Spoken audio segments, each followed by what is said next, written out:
بسم اللہ الرحمن الرحیم۔ درباری ٹی وی پر آپ سب کو خوش آمدید کہتے ہیں۔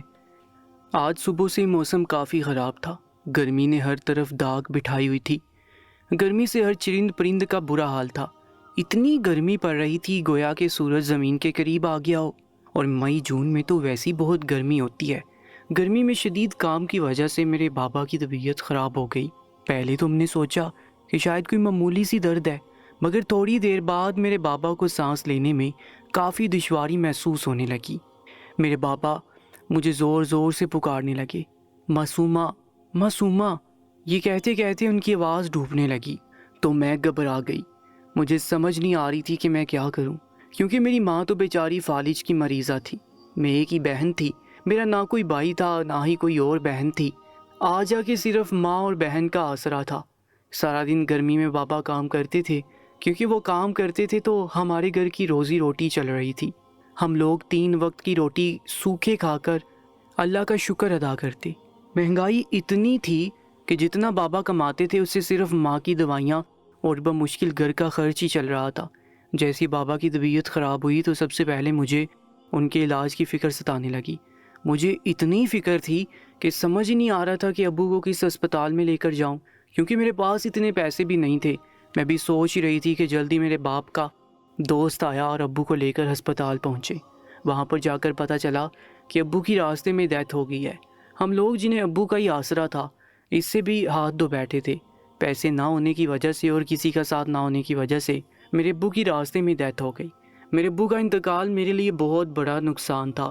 میں چاہ کر بھی اس نقصان کو پورا نہیں کر سکتی تھی، کیونکہ اس کے بعد گھر کی ساری ذمہ داری مجھ پر آ گئی تھی۔ امی کی دوائیاں، ان کا کھانا پینا سب اب میرے ذمہ تھا۔ ابو کے انتقال کے بعد نہ چاہتے ہوئے بھی مجھے اسکول چھوڑنا پڑا، اور میں اپنے گھر بیٹھ گئی اور اپنے لیے محنت مزدوری ڈھونڈنے لگی، کیونکہ مجھے پتا تھا کہ میں اب بے حاضر ہوں، میرا کوئی نہیں ہے، اور میری ماں کا علاج بہت ضروری تھا میرے لیے۔ میں اپنے باپ کو تو کھو چکی تھی، مگر اپنی ماں کو نہیں کھونا چاہتی تھی، کیونکہ میرے پاس اب میرا واحد سہارا میری ماں ہی تھی۔ مجھے سارا دن ابو کی بہت یاد آتی، اور میں جیسے تیسے روکھی سوکھی کما کر لاتی، اپنا اور اپنی ماں کا پیٹ بھرتی، مگر وہ اتنا کافی نہیں تھا جو میں کماتی کہ جس سے میری ماں کا علاج بھی ہو سکتا۔ آج ابو کو فوت ہوئے پورے 4 ماہ ہو چکے تھے، اور امی کی عدت بھی ختم ہونے والی تھی۔ امی بے شک بیمار تھی، مگر بیچاری میرا آسرا بنی ہوئی تھی۔ وہ میرے ساتھ تھوڑا بہت آرام کرنے کی کوشش تو کرتی، مگر ہاتھ نہ چلنے کی وجہ سے وہ بھی تھک ہار کر بیٹھ جاتی۔ میں انہیں خود ہی کسی کام کو ہاتھ نہیں لگانے دیتی تھی، کیونکہ ایک تو بیماری، اوپر سے فاقوں کی نوبت، اور پھر ان کا علاج بھی نہیں ہو رہا تھا۔ مجھے ڈر تھا کہ میں کہیں اپنی ماں کو بھی نہ کھو دوں۔ ایک دن میرے ماموں میری امی سے ملنے کے لیے آئے تو مجھے بہت حیرت ہوئی، کیونکہ آج سے پہلے میرے دادا ابو کے گھر والوں میں سے اور نانا ابو کے گھر والوں میں سے کوئی بھی ہماری خیر خیریت معلوم کرنے نہیں آیا تھا۔ پھر آج سورج کہیں مغرب سے تو نہیں نکلا تھا، یا میں کوئی خواب تو نہیں دیکھ رہی تھی۔ اپنے ماموں کو اپنے گھر پا کر میں بہت خوش ہوئی۔ میرے لیے حیرانی بھی تھی اور خوشی بھی۔ مجھے لگا شاید وہ لوگ ہماری مدد کرنے کے لیے آئے ہیں، مگر وہ لوگ تو امی کا رشتہ لے کر آئے، اور امی کو سمجھانے لگے، دیکھو تم ابھی جوان ہو، تمہاری بیٹی ہے، اور پھر تم معذور بھی ہو، یہ ننھی جان اتنا کام نہیں کر سکتی، اور نہ ہی تمہارا علاج کرا سکتی ہے، اس کا تم آخری سہارا ہو، اس لیے میں چاہتا ہوں کہ تم میرے دوست سے شادی کر لو۔ ماموں نے امی سے کہا تو امی یہ باتیں سن کر حیران رہ گئی اور کہنے لگی، خدا کے لیے ایسی باتیں مت کریں، میری بیٹی ہے اور میں اپنی بیٹی کے آسرے ہی ساری زندگی گزار لوں گی۔ ویسے بھی جیسی میری حالت ہے، 1-2 سال تک مجھے نہیں لگتا میں زیادہ زندہ رہ پاؤں گی، اور سوتیلا باپ نہ جانے میری بیٹی کے ساتھ کیسا سلوک کرے، کیسا نہیں۔ اس لیے میں نہیں چاہتی کہ میں اپنی زندگی کے ساتھ ساتھ اپنی بیٹی کی زندگی بھی خراب کروں۔ مگر ماموں بضد تھے، کہنے لگے، ضد مت کرو بہن، تم نہیں جانتی ہو دنیا والے بہت ظالم ہیں، اور تمہارے ساتھ ساتھ تمہاری بیٹی کا بھی جینا حرام کر دیں گے۔ ہمارے معاشرے میں اکیلی عورت کا جینا حرام کر دیتے ہیں، اور پھر تمہارے ساتھ تمہاری بیٹی کا بھی ساتھ ہے۔ آخر کو کل کو تم نے اس کا کہیں رشتہ بھی کرنا ہے، اکیلے کیسے اس کی ذمہ داری برداشت کر پاؤ گی؟ اگر تم صحیح سلامت ہوتی تو میں کبھی بھی تمہیں دوسری شادی کے لیے مجبور نہ کرتا، مگر تم خود معذور ہو، اور خود سوچو کہ یہ بیچاری تمہارا کہاں علاج کراتی پھرے گی۔ تمہارا شوہر ہوگا تو وہ تمہارا احساس تو کرے گا نا۔ مگر امی کسی بھی صورت یہ ان کی بات ماننے کے لیے تیار نہیں تھی۔ وہ میری خاطر کسی دوسرے شخص پر بھروسہ نہیں کر سکتی تھی، اس لیے وہ انکار کرتی رہی، اور ماموں ناراض ہو کر گھر سے چلے گئے۔ ماموں کو ہمارے گھر سے ناراض ہوئے کافی دن گزر گئے تھے اور اس دوران میں نے کام ڈھونڈنے کی بھی بہت کوشش کی، مگر مجھے مستقل کہیں بھی کام نہ ملا۔ کافی دن ادھر ادھر بھٹکنے کے بعد آخر کار مجھے ایک گھر میں کام مل ہی گیا، مگر میں نے کوئی کام نہیں کیا تھا، اس لیے مجھے زیادہ کام کرنے کی عادت بھی نہیں تھی، تو میرے ہاتھوں میں چھالے پڑ گئے۔ تو مجھے اپنے ابو کی بہت یاد آتی، ان کا ہنسنا، میرے ساتھ کھیلنا، مجھے لاڈ پیار کرنا، سب بار بار میری آنکھوں کے سامنے آ جاتا اور میری آنکھوں سے آنسو نکل آتے۔ میری مالکن بہت ظالم تھی، مجھ پر بہت ظلم کرتی، سارا دن مجھ سے گھر کی صفائی وغیرہ کرواتی، کپڑے بھی دھلاتی اور رات کو کھانے کے نام پر بس تھوڑا سا کھانا دیتی، مگر انہوں نے ایک شرط رکھی تھی کہ اگر وہ میری ماں کا علاج کرائے گی تو وہ مجھے کھانے کے لیے بس تھوڑا ہی کھانا دے گی، بس صرف ایک بندہ ہی کھا سکتا تھا۔ میں نے منظور کر لیا کیونکہ میرے پاس اور کوئی چارہ نہیں تھا، میری ماں تو کھانا پیٹ بھر کے کھاتی، اس لیے میں نے حامی بڑھ لی اور سارا دن کام کرتی اور شام کو بس تھوڑا سا کھانا لے کر گھر چلی جاتی۔ جیسے میں گھر پہنچتی تو ماں کا بھوک سے برا حال ہوتا، اس لیے آدھا میں کھاتی اور باقی زیادہ حصہ ماں کو دے دیتی، کیونکہ میں جانتی تھی کہ ان کو بیماری میں پھل وغیرہ کی ضرورت ہے، مگر میں وہ تو کہیں سے بھی نہ لا سکی۔ میں نے سوچا کہ ان کو پیٹ بھر کے کھانا تو دے سکتی ہوں نا۔ ایک دن مجھے بہت زیادہ بھوک لگی تھی اور میں نے اپنے حصے کا کھانا اپنی ماں کو کھلا دیا اور انہیں دوائی دے کر سلا دیا۔ جب آدھی رات ہوئی تو مجھے بھوک سے نیند نہیں آ رہی تھی، میں رات کو اٹھ کر کچن میں گئی اور وہاں پر 2 دن کی سوکھی ہوئی روٹی پڑی تھی، میں نے اسے پانی میں بھگو دیا اور اس کے نرم ہونے کا انتظار کرنے لگی۔ تھوڑی دیر بعد میں نے روٹی کو چھو کر دیکھا تو وہ نرم ہو چکی تھی۔ میں نے جلدی جلدی اس کو کھانا شروع کیا تاکہ میری ماں نہ دیکھ لے۔ جیسے میں نے تھوڑی سی روٹی کھائی تھی کہ میری ماں آ گئی اور اس نے بھیگی ہوئی سوکھی روٹی دیکھ لی۔ میری ماں صدمے سے نڈال ہو گئی اور مجھے گلے سے لگا کر رونے لگی۔ میں نے زندگی میں کبھی بھی انہیں اتنا بے بس اور لاچار نہیں دیکھا تھا، مگر آج ان کی جو حالت تھی مجھے بھی ان پر بہت ترس آیا اور ہم ماں بیٹی ایک دوسرے کے گلے لگ کر رونے لگی۔ نہ جانے کتنی دیر تک ہم ماں بیٹی روتے رہے اور جب آنکھوں سے آنسو خشک ہو گئے تو میری ماں نے مجھے گلے سے لگایا، کہنے لگی مجھے معاف کرنا بیٹی، میں تمہارے لیے اتنا بھی نہیں کر سکتی کہ تمہیں پیٹ بھر کے کھانا کھلا لوں۔ میں نے ماں کے آنسو صاف کیے اور کہا نہیں امی، میرا پیٹ بھرا ہوا تھا، بس یہ روٹی ضائع ہو رہی تھی تو میں نے سوچا کیوں نہ اسے میں کھا لوں۔ ماں نے جلدی سے میرے ماتھے پر بوسہ دیا اور کہا میری بچی تجھے تو جھوٹ بھی نہیں بولنا آتا۔ اس کے بعد ماں مجھے لے کر بستر پر آ گئی اور سینے سے لگا کر سلانے کی کوشش کرتی رہی، مگر بھوکے پیٹ کہاں کسی کو نیند آتی ہے۔ جب مجھے نیند نہ آئی تو میں نے ماں سے کہا ماں آپ سے ایک بات کہوں، آپ برا تو نہیں مانو گی؟ ماں نے کہا نہیں بیٹی تم بتاؤ۔ میں نے کہا امی ماموں کی بات آپ کیوں نہیں مان لیتی؟ آپ میری فکر چھوڑیں، میں جیسے تیسے گزارا کر لوں گی، کم از کم آپ کا علاج تو اچھا ہو جائے گا اور ہم پیٹ بھر کر کھانا بھی کھا سکیں گے۔ میری امی میری بات سن کر میری طرف دیکھنے لگی اور کہا میری بیٹی تجھے دنیا کا نہیں پتا، آج کل لوگ ماس نوچتے ہیں، اپنے باپ کے علاوہ کوئی بھی سگا نہیں ہوتا۔ میں نے کہا امی وہ تو بات ٹھیک ہے، مگر دیکھیں نا ہماری کیا حالت ہے، میں آپ کو آپ کے علاج کے پیسے نہیں دے پا رہی اور نہ ہی کوئی اچھا کھانا دے پا رہی ہوں، اگر آپ کو کچھ ہو گیا تو میرا کیا ہوگا؟ کم از کم آپ تو زندہ رہیں گی اور میری آنکھوں کے سامنے رہیں گی۔ امی نے ایک بار پھر کہا بیٹی تمہارا باپ اگر ظالم نکلا تو؟ میں نے کہا امی میں آپ کی خاطر ہر ظلم برداشت کر لوں گی، لیکن میں آپ کو سسک سسک کر روتا ہوا نہیں دیکھ سکتی۔ ماں نے میری بات پر غور کیا تو کہا ٹھیک ہے بیٹی، اگر تم میری اسی فیصلے سے خوش ہے تو میں تیرے ماموں سے صبح بات کروں گی۔ امی کا جواب سن کر مجھے تھوڑا اطمینان ہوا کہ چلو شکر ہے انہیں ٹائم پر دوائی اور اچھا کھانا تو ملے گا۔ اس کے بعد مجھے کب نیند آ گئی پتہ ہی نہیں چلا۔ اگلے دن جیسے میں کام سے لوٹی تو میں نے دیکھا کہ ماموں گھر پر آئے تھے اور ان کے ساتھ ایک بندہ بھی ہے۔ میں نے ادب سے ماموں کو سلام کیا اور اس انکل کو بھی۔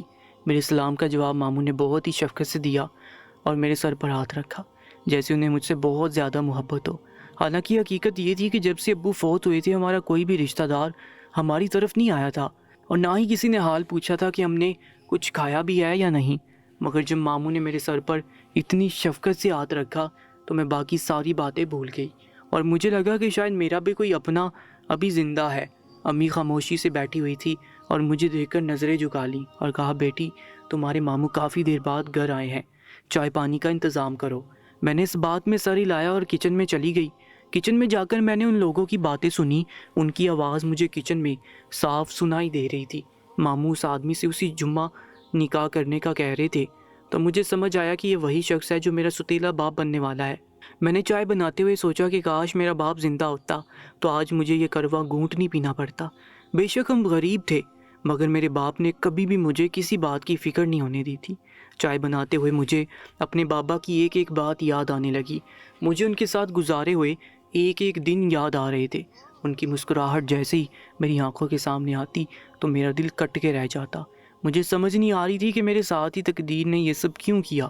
میں نے اپنی زندگی پر غور کرنا شروع کیا تو مجھے معلوم ہوا کہ میری زندگی میں صرف محرومیاں ہی محرومیاں تھیں۔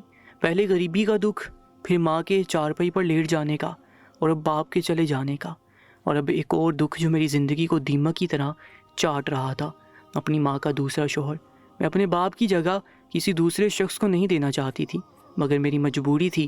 میرے پاس اس کے علاوہ اور کوئی آسرا نہیں تھا اور نہ ہی کوئی چارہ تھا۔ میں بے بس ہو گئی اور اسی بے بسی میں مجھے اپنی ماں کی محبت کو بھی بانٹنا پڑا۔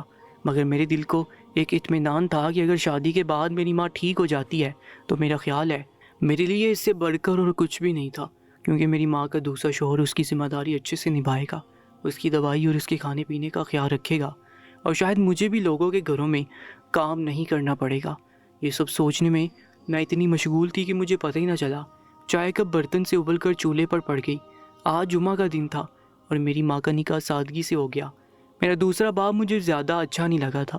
میں جب بھی اس شخص کو دیکھتی تو مجھے اپنے باپ کی یاد آتی، مگر میں نے اپنی ماں کی خوشی کے لیے کڑوا گھونٹ بڑھا اور چپ چاپ کونے میں چھپ کر روتی۔ میری ماں کو میرے دل کی حالت اچھی طرح معلوم تھی۔ اس نے مجھے پاس بلایا، تسلی دی اور کہا، بیٹی میں نے تیری خوشی کی خاطر یہ سب کیا تھا تاکہ تجھے کسی کے گھر میں کام نہ کرنا پڑے، کسی کے آگے ہاتھ نہ پھیلانا پڑے، تاکہ میں تیرے لیے اچھا مستقبل سوچ سکوں۔ ماں نے کہا، مجھے معاف کر دینا۔ ماں نے ابھی اتنی بات کی ہی تھی کہ میں نے جلدی سے اس کے منہ کے آگے ہاتھ رکھ دیا اور کہا، اس میں آپ کا کوئی قصور نہیں ہے، یہ سب تو میرا نصیب ہے اور شاید ہمارے لیے اسی میں بہتری ہو۔ اللہ تعالیٰ نے شاید اسی میں کوئی ہمارے لیے نفع رکھا ہو اور شاید اللہ کو یہی منظور تھا، اس لیے آپ کو پریشان ہونے کی ضرورت نہیں ہے۔ میں آپ کے ساتھ ہوں اور آپ کی طرف سے بالکل بھی بدگمان نہیں ہوں۔ میری ماں نے میرے ماتھے پر بوسہ دیا اور کہا، مجھے پتہ ہے میری بیٹی بہت بہادر ہے، اس نے شروع سے ہی ہر چیز کا بہادری سے مقابلہ کیا ہے۔ میں امید کرتی ہوں کہ آئندہ بھی میری بیٹی میرا سر جھکنے نہیں دے گی۔ میں نے ماں کی ہاں میں ہاں ملائی اور کہا، انشاءاللہ میں آپ کو کبھی بھی شکایت کا موقع نہیں دوں گی۔ ہم ماں بیٹی باتیں کر ہی رہی تھی کہ میرا ستیلا باپ بھی پاس آ گیا اور میری ماں سے کہنے لگا، رات کافی ہو گئی ہے، تمہیں اب آرام کرنا چاہیے، اور میری طرف دیکھ کر بولا، اب تم جا کر سو جاؤ، تمہاری ماں کی تمہیں فکر کرنے کی ضرورت نہیں ہے۔ میں نے نظریں جھکا کر سر ہلایا اور اٹھ کر دوسرے کمرے میں آ گئی۔ مجھے اپنا دوسرا باپ زیادہ صحیح نہیں لگا تھا۔ پتہ نہیں کیوں مجھے ایسے لگ رہا تھا جیسے آگے جا کر میرے ساتھ بہت برا ہونے والا ہے، کیونکہ میرے باپ کی نظریں مجھے بالکل بھی ٹھیک نہیں لگ رہی تھی۔ اس کا مجھے آنکھیں پھاڑ پھاڑ کر سر سے پاؤں تک دیکھنا مجھے ایک آنکھ نہیں بایا تھا۔ مجھے اس شخص کی نیت پر شک ہونے لگا۔ اسی بے چینی میں ساری رات نہ سوئی۔ میں جیسے ہی آنکھیں بند کرتی تو کبھی اپنے باپ کی شکل میری آنکھوں کے سامنے آ جاتی تو کبھی میری ماں کا معصوم چہرہ میری آنکھوں کے سامنے گھومنے لگتا۔ رہ رہ کر مجھے اپنی ماں پر ترس آتا اور اس کی بے بسی پر رونا بھی آتا۔ میں ساری رات روتی رہی اور روتے روتے میری کب آنکھ لگی مجھے پتہ ہی نہ چلا اور میں خواب کی سرگوشیوں میں چلی گئی۔ میری ماں کے نکاح کو 8 دن ہو گئے تھے اور 8 دن سے میں کام پر نہیں گئی تھی بلکہ اپنی ماں کے ساتھ ساتھ ہی تھی۔ ان 8 دنوں میں میں نے دیکھا کہ میرا باپ میری ماں کو نہ تو صحیح سے کھانا دیتا ہے اور نہ ہی کوئی دوائی کا انتظام دیکھا میں نے۔ جب یہ باتیں میری برداشت سے باہر ہو گئیں تو میں نے ہمت کر کے اس شخص سے بات کرنے کی کوشش کی۔ میں اس شخص کے پاس گئی اور کہنے لگی، انکل میری ماں آپ کی ذمہ داری ہے، اب ان کی دوائی ختم ہو گئی ہے، آپ ان کو دوائی کیوں نہیں لا کر دے رہے؟ میری بات سن کر اس شخص نے مجھے عجیب طریقے سے گھورا اور کہنے لگا، پہلی بات تو یہ ہے کہ میں تیرا انکل نہیں ہوں، تیرا باپ ہوں، اور دوسری بات یہ ہے کہ تیری ماں کی دوائی کا میں نے ٹھیکہ نہیں لے رکھا۔ تم جو اتنا کماتی ہو، کیا تم اتنا بھی نہیں کر سکتی کہ اپنی ماں کو دوائی لے کر دو؟ کیا تمہارے رشتہ دار تم لوگوں کو منہ نہیں لگاتے؟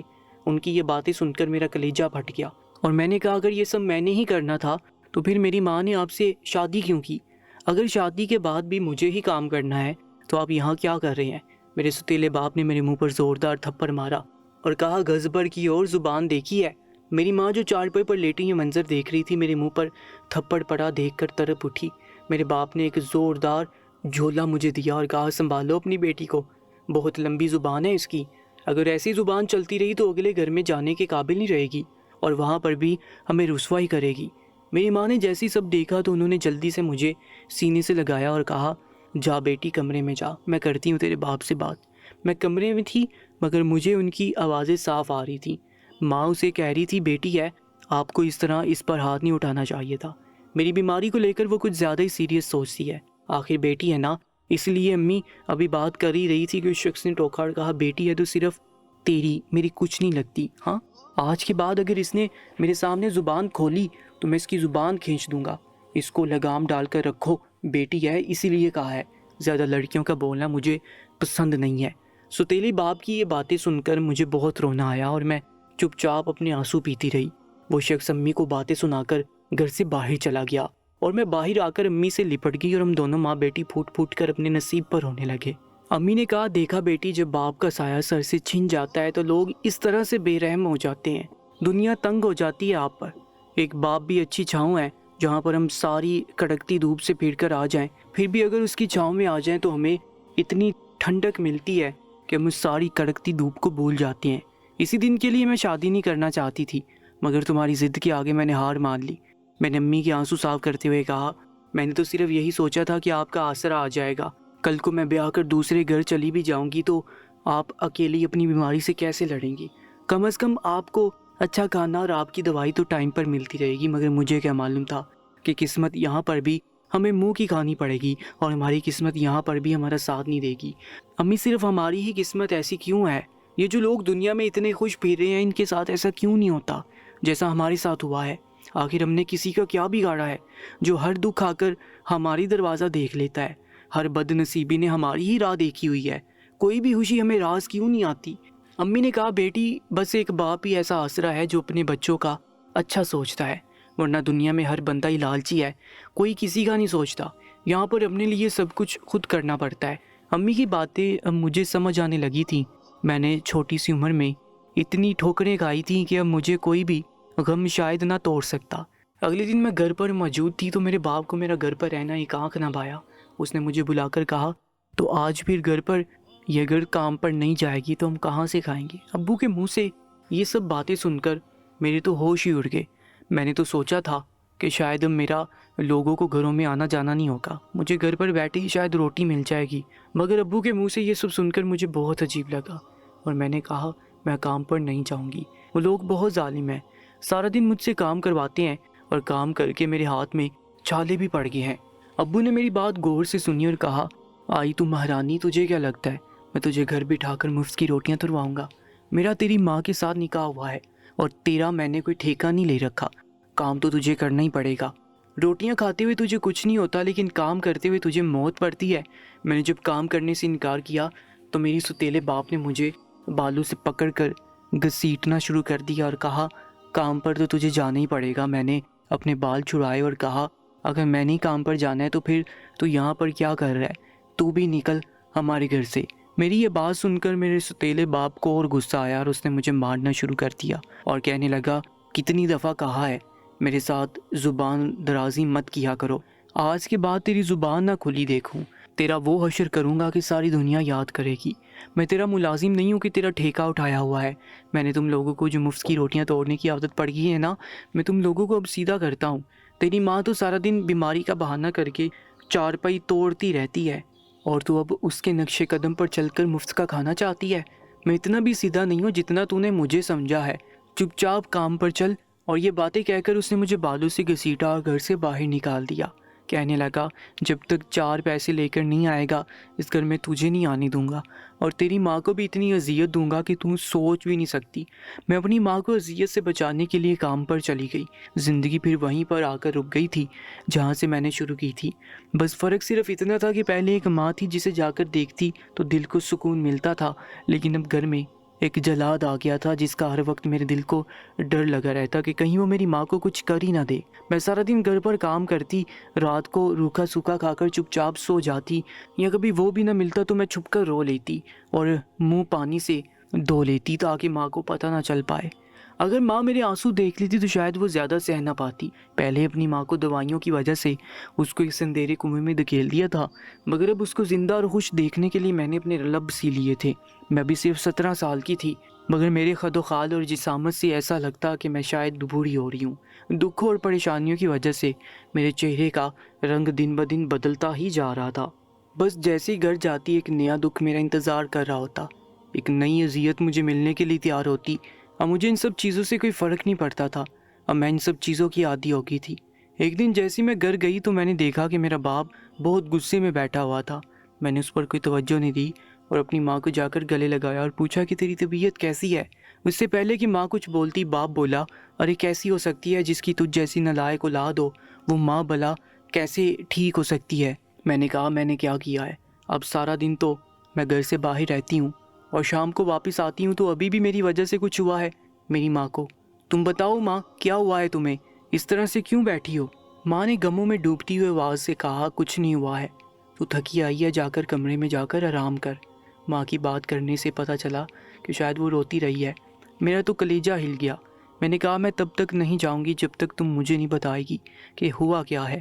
اس سے پہلے کہ ماں کچھ بولتی میرا باپ کہنے لگا، ہاں ہوا ہے، میں نے تیری ماں کے پاؤں پر سریا لگایا ہے، دیکھو ذرا اس کا پاؤں۔ جیسے ہی میں نے پاؤں کی طرف نگاہ درائی تو میری تو چیخیں نکل گئی۔ ماں کا سارا پاؤں جلا ہوا تھا۔ میں نے جلدی سے اپنے باپ کے پاؤں میں گر کر کہا، آپ نے ایسا کیوں کیا؟ کیوں دی ہے اذیت میری ماں کو؟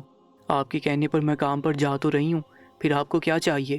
جو آپ نے میری ماں پر یہ ظلم کیا، آپ کو ذرا بھی ترس نہیں آیا کہ وہ تو چل بھی نہیں سکتی، معذور ہے؟ پھر بھی اس شخص نے میری طرف دیکھا اور کہا، تجھے کیا لگتا ہے تو وہاں سے پیسے پکڑے گی اور اپنی ماں کی دوائیاں مجھ سے پوچھے بغیر لے کر آئے گی اور مجھے پتہ نہیں چلے گا؟ کس کی اجازت سے تم نے پیسے لیے ہیں ان لوگوں سے؟ میں حیران رہ گئی کہ میں کماتی ہوں مگر پھر بھی مجھے میری کمائی پر کوئی حق نہیں ہے۔ تو میں نے سسکیاں بھرتے ہوئے کہا، ماں کی دوا ختم ہو گئی تھی، آپ کو تو ان کی کوئی فکر نہیں تھی، اسی لیے میں نے سوچا کہ میں ان کے لیے دوائیاں لیتی جاؤں تاکہ ماں جلدی ٹھیک ہو جائے۔ اس شخص نے میری اتنی بات کہنے کی دیر تھی مجھے بالوں سے پکڑا اور زور زور سے میرا سر دیوار پر مارنا شروع کیا اور کہا، میرے سامنے زبان چلاتی ہے، ایک تو پیسے لے کر کھا گئی، اوپر سے میرے ساتھ آنکھوں میں آنکھیں ڈال کر جواب بھی دے رہی ہے، تجھے تو میں آج بتاتا ہوں۔ وہ شخص کسی خربوزے کی طرح میرا سر دیوار میں مار رہا تھا اور میری دیکھتی دیکھتی سر سے بہت سارا خون نکلنے لگا۔ تو ماں نے اپنے آپ کو لڑکھڑاتے ہوئے اس کے پاؤں میں گرایا اور اس شخص کے آگے ہاتھ جوڑ کر کہنے لگی کہ میں آپ کو اپنی ممتا کا واسطہ دیتی ہوں، خدا کے لیے میری بچی پر اتنا ظلم مت کرو، وہ پہلی بہت کمزور ہو چکی ہے، وہ یہ سب برداشت نہیں کر پائے گی، میں آپ کے آگے ہاتھ جوڑتی ہوں، میری بیٹی کو چھوڑ دیجیے، آگے سے وہ آپ کو ہی سارے پیسے لا کر دے گی، وہ میری دوائیاں نہیں لے کر آئے گی۔ اس شخص نے مجھے چھوڑا اور غصے سے ایک زوردار ڈنڈا مارا اور گھر سے باہر نکل گیا۔ اس کے جاتی میں نے جلدی سے ماں کو اٹھایا، میں نے دیکھا کہ ان کے پاؤں سے جو ان کا حصہ جسم کا جل گیا تھا وہاں سے خون نکل رہا تھا۔ میں نے جلدی سے اپنے ماں کے پاؤں کو چوما اور اپنے دوپٹے کو پھاڑ کر ان کا خون صاف کیا اور پٹی بھی کی تاکہ زخم زیادہ گہرا نہ ہو جائے۔ ماں نے مجھے گلے سے لگایا اور پھوٹ پھوٹ کر روتی۔ میں نے ماں کو دلاسا دیا اور کہا کہ میں آپ کو روتا ہوا نہیں دیکھ سکتی، آپ پلیز اپنے آنسوؤں کو صاف کریں، مجھ سے برداشت نہیں ہو رہا۔ ماں نے جہاں سے میرے سر سے خون نکل رہا تھا وہاں پر اپنا منہ رکھا اور بار بار مجھے بوسہ دینے لگی۔ ماں روتے ہوئے کہنے لگی، میں تو اتنی بد نصیب ہوں کہ ہاتھ بڑھا کر اپنی بیٹی کے آنسو بھی صاف نہیں کر سکتی۔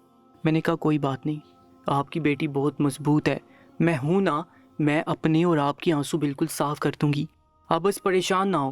یہ کہہ کر میں نے ماں کو گلے سے لگا لیا اور ہم ماں بیٹی کافی دیر تک بیٹھے روتے رہے۔ اب گھر میں مار پیٹ، مجھے گالم گلوچ دینا اس شخص کا جیسے مشغلہ بن گیا تھا۔ میں جیسی تھک ہار کر جاتی تو وہ شخص میرے ساتھ اتنا برا سلوک کرتا، اس نے ہر ظلم ہم ماں بیٹی پر کیا۔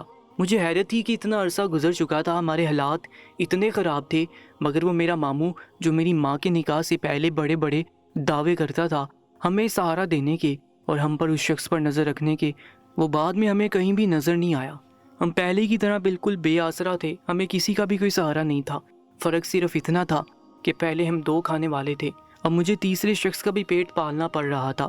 پہلے میں ایک ماں کی دوائیوں کے لیے فکر مند تھی، اب میں باپ کے نشے اور جوئے کے پیسوں کے لیے بھی فکر مند تھی، کہیں کسی دن میرا باپ جوئے میں مجھے نہ ہار جائے۔ پہلے میں صرف ایک ہی گھر میں کام کرتی تھی، اب میں 3-4 گھروں میں کام کرنے لگی۔ پہلے سارے پیسے میرے پاس ہوتے تھے اور ماں کی دوائیاں بھی ٹائم پر میں لے آتی تھی، مگر میں خود بھوکی سو جاتی تھی۔ اب میں اور میری ماں دونوں ہی کبھی کبھی بھوکے بھی سوتے تھے اور دوائیاں بھی نہیں آ رہی تھی اور پیسے بھی سارے میرے باپ کی ہتھیلی پر تھے۔ زندگی پہلی میرے لیے بہت مشکل تھی، لیکن اب تو گزارنی دشوار ہو گئی۔ ہر راستے پر کانٹے بکھرے پڑے نظر آ رہے تھے، میں جہاں پر بھی پاؤں رکھتی میرا پاؤں زخم سے چور چور ہو جاتا۔ میرا زندگی کے ہر قدم پر ایک نئی مصیبت سے پالا پڑ رہا تھا۔ ابھی ماں کے پاؤں کا زخم بڑا بھی نہ تھا کہ ایک نیا زخم ان کی روح کو گھائل کرنے کے لیے تیار تھا۔ ایک دن جیسے میں گھر پہنچی تو میں نے دیکھا کہ میرا باپ صحن میں ٹہل رہا تھا، جیسے وہ میرا انتظار کر رہا ہو۔ جیسے اس نے مجھے آتے دیکھا تو اس کے چہرے پر نرمی سی مجھے محسوس ہوئی۔ میں نے دیکھا کہ میرا باپ پہلے سے مجھ پر سختی کم کرنے لگا ہے۔ اب جیسے میں گھر پہنچتی تو وہ میرے لیے کھانا بھی رکھتا، اور کئی دنوں سے ماں کی دوائیاں بھی ٹائم پر آ رہی تھی۔ اس نے مجھے بھی کام کرنے سے منع کر دیا۔ میں نے سوچا کہ شاید اللہ نے میری دعائیں سن لی ہیں اور اس بے رحم شخص کے دل میں ہمارے لیے تھوڑا سا رحم ڈال دیا ہے، مگر حقیقت اس کے برعکس تھی۔ ان سب نرمیوں کے پیچھے کی وجہ کچھ اور ہی تھی۔ ایک دن میرے باپ نے مجھے پیار سے بلایا اور مجھے اپنے پاس بٹھا کر کہا کہ اب تو جوان ہو گئی ہے، اور ہر باپ کی طرح میرا فرض بنتا ہے کہ میں تیری شادی دھوم دھام سے کروں۔ میں چاہتا ہوں کہ تو اپنے گھر کی ہو جائے اور تیری ماں بھی سکون سے مر سکے۔ ماں کے مرنے کی بات مجھے بری تو بہت لگی، مگر میں کچھ نہ بولی اور حیرت سے اسے دیکھنے لگی کہ یہ تبدیلیاں کیوں؟ آخر اس کے پیچھے اس کا کوئی مقصد ہے یا واقعی وہ بدل گیا ہے؟ میں خاموش کھڑی رہی تو میری ماں نے پوچھا کہ لڑکا کون ہے؟ میرے باپ نے میری ماں کو کہا کہ تجھے اس سے کیا لینا دینا، تیری بیٹی وہاں پر سوکھی روٹی کھائے گی، تجھے بھی دعائیں دے گی، وہاں پر نوکر چاکر سب اس کے آگے پیچھے ہوں گے، یہاں پر تو یہ روٹی کے لیے ترستی ہے، وہاں پر یہ اپنی مرضی کا کھائے گی، اپنی مرضی کا پیے گی، اور ہمیں بہت سارا پیسہ بھی مل رہا ہے، تو تمہیں خوش ہونا چاہیے۔ آخر بیٹی کی شادی ہے، میں نے اس کا نکاح طے کر دیا اپنے چچا زاد کے ساتھ۔ پہلے تو میں سوچ رہی تھی کہ شاید میرے باپ نے کچھ اچھا ہی سوچا ہوگا، لیکن مجھے اس شخص سے اچھائی کی امید تو نہیں تھی، لیکن میں نے سوچا کہ شاید وہ بدل گیا ہے تو اس کی سوچیں بھی بدل چکی ہوں گی۔ لیکن جیسے ہی اس نے اپنے چچا زاد کا نام لیا تو میرے پاؤں کے نیچے سے زمین نکل گئی، اور میری ماں بھی جلدی سے بول پڑی، تمہارا چچا زاد وہ تو جوان بچوں کا باپ ہے، تو اس سے میری بیٹی کی شادی کرنا چاہتا ہے۔ سنو، میں اس دلدل میں اپنی بیٹی کو ہرگز نہیں بھیجوں گی، اس کی عمر کے اس کے بچے ہیں، میں نہیں چاہتی کہ میری بیٹی کسی عذاب میں پڑے، ستیلے تو آخر ستیلے ہی ہوتے ہیں۔ ماں کی بات سن کر وہ شخص غصے میں آ گیا، کہنے لگا میں نے اس کا نکاح طے کر دیا ہے تو کر دیا ہے، جب مجھے کوئی اعتراض نہیں تو تمہیں کیوں اعتراض ہے؟ آخرکار ہماری بیٹی کروڑوں میں کھیلنے والی ہے۔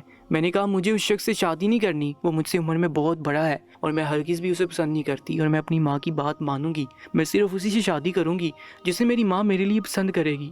آپ کو میرے لیے لڑکا پسند کرنے کی کوئی ضرورت نہیں ہے، میں ابھی اپنی ماں کو چھوڑ کر نہیں جانا چاہتی، جب تک ماں بالکل ٹھیک نہیں ہو جاتی، اس کے ہاتھ پاؤں بالکل صحیح سلامت نہیں چلنے لگ جاتے، میں تب تک شادی نہیں کروں گی۔ میرے جانے کے بعد ماں کو کون سنبھالے گا؟ آپ اپنے چچا زاد کو منع کر دیں۔ جیسے میں نے یہ بات کی تو وہ شخص غصہ کرنے کی بجائے مجھے پیار سے سمجھانے لگا اور گلے سے لگا کر کہنے لگا، بیٹی ستیلا ہی صحیح مگر تمہارا باپ تو ہونا، تمہارے لیے اچھا برا کیا ہے سب اچھے طریقے سے جانتا ہوں۔ تمہاری ماں کو چارپائی پر لیٹے ہوئے 10 سال ہو گئے ہیں، تم 7 سال کی تھی جب سے تمہاری ماں چارپائی پر ہے، اب تک ٹھیک نہیں ہوئی تو کیا ساری زندگی اس کے ٹھیک ہونے کا انتظار کرتی رہو گی؟ جب عمر نکل جائے تو پھر کوئی بھی رشتہ ڈھنگ کا نہیں ملتا، اور تم تو خوش نصیب ہو کہ تمہیں اتنا امیر بندہ بیانے کے لیے آ رہا ہے۔ میں نے کہا جو بھی ہو، مجھے کسی بھی امیر شخص کی شادی نہیں کرنی، اور جب میں نے کہا نا جب تک ماں ٹھیک نہیں ہوتی میں شادی نہیں کروں گی، چاہے ساری عمر ہی کیوں نہ لگ جائے۔ ابھی میں نے صرف اتنی بات کی تھی کہ اس نے فوراً مجھے گلے سے ہٹایا اور کہنے لگا، اگر تمہیں پیار کی زبان سمجھ نہیں آتی ہے تو میرے پاس تمہارے لیے دوسری زبان بھی ہے، کہو تو اس زبان میں سمجھاؤں تمہیں؟ اس نے اتنی سختی سے کہا کہ میں سہم گئی۔ اس نے مزید مجھے بازو سے جھنجھوڑتے ہوئے کہا کہ میں نے تیری شادی نہیں تمہیں بیچا ہے، 10 لاکھ قیمت لگائی ہے تمہاری اس نے، اور اگر تم نے شادی سے انکار کیا تو مجھ سے برا کوئی نہیں ہوگا۔ وہ شخص مجھے جھنجھوڑ کر چارپائی پر پھینک کر باہر چلا گیا اور میں اپنے نصیبوں پر روتی رہ گئی۔ آج نکاح کا دن تھا، کیونکہ جس شخص کو میرے باپ نے مجھے بیچا تھا اس نے کہا تھا کہ وہ نکاح کرے گا اور رخصتی 2 ماہ بعد ہوگی۔ میرے باپ نے مجھے ہر طرح سے اذیتیں پہنچائیں، ظلم کیے، میں نے وہ سب کچھ برداشت کیا، مگر اپنا نکاح وہ بھی اتنی چھوٹی سی عمر میں کسی بڑے شخص کے ساتھ مجھ سے برداشت نہیں ہو رہا تھا۔ میری ماں صدمے سے نڈال تھی، ہم ماں بیٹی پر تو جیسے قیامت ہی ٹوٹ پڑی تھی۔ میری زندگی کا اتنا بڑا فیصلہ اس نے اپنی مرضی سے کیا تھا، اور وہ شخص بھی شاید میرے باپ کے جیسا ہی تھا۔ میں بہت روئی چلائی، مگر میرے باپ کو مجھ پر ذرا بھی رحم نہ آیا۔ اس بے رحم نے میری چیخوں پر بھی ذرا غور نہ کیا، اور میرا نکاح اپنے سے بڑی عمر کے شخص کے ساتھ کر دیا جو میرے ساتھ کھڑا ہوتا تو بالکل میرا باپ ہی لگتا۔ میری ماں کو اتنا بڑا صدمہ لگا کہ ان کا پورا جسم فالج ہو گیا اور وہ بالکل ہی معذور ہو کر چارپائی کے ساتھ لگ گئی۔ شرط کے مطابق اس شخص نے مجھ سے نکاح کیا اور وہ 2 ماہ کے لیے مجھے میری ماں کے پاس چھوڑ گیا۔ میرے باپ نے اس سے 10 لاکھ روپے لیے تھے، اسی لیے وہ میرے سر پر شفقت کا ہاتھ رکھ رہا تھا، مگر میں نے اس کا ہاتھ اپنے سر سے ہٹا لیا تھا، کیونکہ میں جانتی تھی کہ وہ شخص انسان کے روپ میں شیطان تھا۔ اس شخص کو کسی کی عزت و غیرت بے بسی سے کوئی لینا دینا نہیں تھا، اسے صرف لالچ تھا تو اپنے پیسوں کا جو کہ اسے ٹائم پر مل چکے تھے، اور وہ ہر روز اس سے عیاشی کرتا تھا۔ میرے نکاح کو 4 دن گزر چکے تھے۔ میں جو لوگوں کے گھروں میں کام کرتی تھی اب کام کرنا چھوڑ کر اپنی ماں پر ہی ساری توجہ دیتی تھی۔ مجھے فکر تھی تو صرف اس بات کی کہ میرے جانے کے بعد نہ صرف وہ شخص میری ماں کے ساتھ کیا سلوک کرے گا، کیونکہ پہل تو وہ بولتی تھی مگر اب تو وہ کچھ بول بھی نہیں سکتی تھی۔ ان کا سارا جسم مفلوج ہو چکا تھا۔ یہ چیزیں میرے لیے بہت زیادہ دردناک تھیں۔ میں نے جب سے ہوش سنبھالا تھا ایک ایک کر کے غموں نے مجھے توڑ دیا تھا۔ میرے اندر جینے کی خواہش ختم ہوتی جا رہی تھی۔ نکاح کے بعد تو میرا شوہر بھی گھر آنے لگا، پہلے صرف میرا باپ، مگر اب میرا شوہر بھی اذیتوں اور تکلیفوں کا باعث بننے لگا۔ جیسے وہ شخص گھر آتا تو میں گھر سے باہر نکل جاتی۔ شادی کو 2 ماہ ہونے والے تھے اور میں دیکھ رہی تھی کہ میرا باپ بہت زیادہ لاپرواہ ہو گیا تھا۔ جو پیسے میری قیمت لگائی تھی اس نے وہ سب پیسے جوئے اور نشوں میں اڑا رہا تھا۔ ایک دن وہ نشے کی حالت میں گھر آیا، کہنے لگا تیرا شوہر آ رہا ہے، جلدی سے تیار ہو جا، تجھے اس کے ساتھ کہیں باہر جانا ہے۔ میں نے جب انکار کیا تو اس نے میرا ہاتھ پکڑا اور مجھے مارنے لگا۔ مارتے مارتے نہ جانے اس پر کیا شیطان طاری ہوا، مجھے اس کے ارادے ٹھیک نہیں لگ رہے تھے۔ میں نے خود کو چھڑوانے کی کوشش کی تو اس نے مجھے پٹک کر بیڈ پر مارا، کہنے لگا شادی کے بعد انہیں شوہر کے ساتھ بھی تو یہ سب ہی کرنا ہے نا۔ میں نے تیرے شوہر کو جب بتایا کہ معصومہ بہت پاک، صاف اور معصوم ہے، اسے کسی چیز کا پتہ نہیں ہے، تو اس نے مجھے کہا کہ میں تجھے یہ سب سکھاؤں کہ شوہر کے ساتھ شادی کے بعد کیسا سلوک کیا جاتا ہے۔ یہ سب سن کر میرے آسان خطا ہو گیا اور میں نے کہا آپ میرے باپ ہیں، خدا کے لیے مجھے چھوڑ دیجئے۔ میں نہیں جانتی تھی کہ آپ کی اس شخص کے ساتھ کیا ڈیل ہوئی ہے، مگر میں آپ کی بیٹی ہوں، آپ یہ تو جانتے ہیں نا، خدا کے لیے مجھ پر رحم کریں۔ میں بار بار اس شخص سے اپنی عزت کی بھیک مانگتی رہی، مگر اس شخص پر جیسے کوئی شیطان طاری تھا۔ اس نے میری ایک نہ سنی اور اس نے میری عزت پر حملہ کیا تو پورا گھر میری چیخیں سنائی دینے لگی۔ مجھے بہت تکلیف ہو رہی تھی اور اس سے بھی زیادہ تکلیف اس بات کی تھی کہ وہ شخص جو میری ماں کا دوسرا شوہر تھا اسی نے میری عزت تار تار کی تھی۔ میرا سب کچھ لٹ چکا تھا، میں برباد ہو چکی تھی۔ جب وہ شخص ہوش میں آیا تو اس نے کہا کہ وہ میرا سب کچھ برباد کر چکا ہے۔ میری چیخوں سے پورا محلہ اکٹھا ہو گیا اور انہوں نے سب منظر اپنی آنکھوں سے دیکھا اور میرا باپ خوف سے پیسے لے کر گھر سے بھاگ گیا۔ میں جیسی ہوش میں آئی تو میں اپنی ماں کی طرف بھاگی۔ میری ماں چاہے کچھ بول نہیں سکتی تھی، حرکت نہیں کر سکتی تھی، مگر سب کچھ سمجھ تو سکتی تھی۔ میری ماں یہ سب برداشت نہ کر سکی اور اس کا انتقال ہو گیا۔ ماں کا جیسے انتقال ہوا تو میں اپنے ہوش گنوا بیٹھی۔ میں نے اپنا سر پیٹنا شروع کر دیا۔ ماں کے مرنے سے میں جیسے پاگل ہو چکی تھی۔ میری زندگی کو تو آگ لگ چکی تھی، مگر وہ شخص جس نے میری زندگی میں آگ لگائی تھی اب تک فرار ہو چکا تھا۔ میری ماں کے مرنے کے بعد میں اکیلی رہ گئی تھی۔ محلے والے آتے اور منہ سے ہمدردی کر کے چلے جاتے۔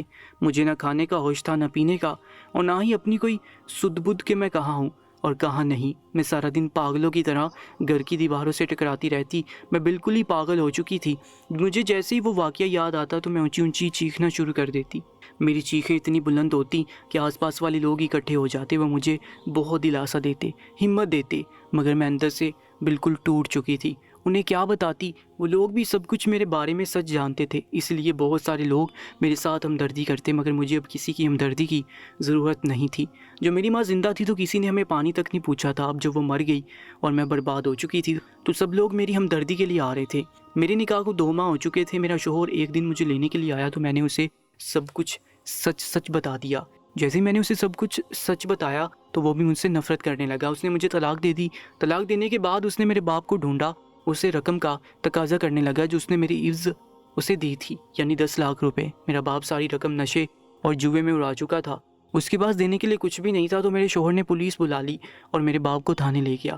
جیسے ہی میرا باپ میرے سامنے آیا تو میں نے چیخنا چلانا شروع کیا۔ میرے شوہر کے دل میں شاید رحم آ گیا، اس نے پولیس کو سب کچھ سچ بتا دیا اور پولیس والوں نے میرے باپ کو بہت مارا اور مجھے انصاف دلوانے کا بھی وعدہ کیا، مگر مجھے اب ان چیزوں سے فرق نہیں پڑتا تھا۔ میں نے اپنے ماں باپ کھوئے تھے، اپنی ماں پر ہوتا ہوا ایک ایک ظلم میں نے پولیس والوں کو بتایا، مگر اب مجھے اس شخص کو تڑپتا ہوا دیکھنا تھا جس نے میری زندگی میں آگ لگائی تھی اور میری ماں کو مجھ سے دور کیا تھا۔ وہ شخص میری ماں کا قاتل تھا اور میں تا قیامت تک اسے معاف نہیں کر سکتی تھی۔ جن دوستوں نے ہماری آج کی یہ کہانی مکمل دیکھی ہے وہ کامنٹ سیکشن میں اپنا نام اور اپنے شہر کا نام ضرور لکھیے گا۔ انشاءاللہ ملاقات ہوگی ایک نئی کہانی کے ساتھ، تب تک کے لیے اللہ نگہبان۔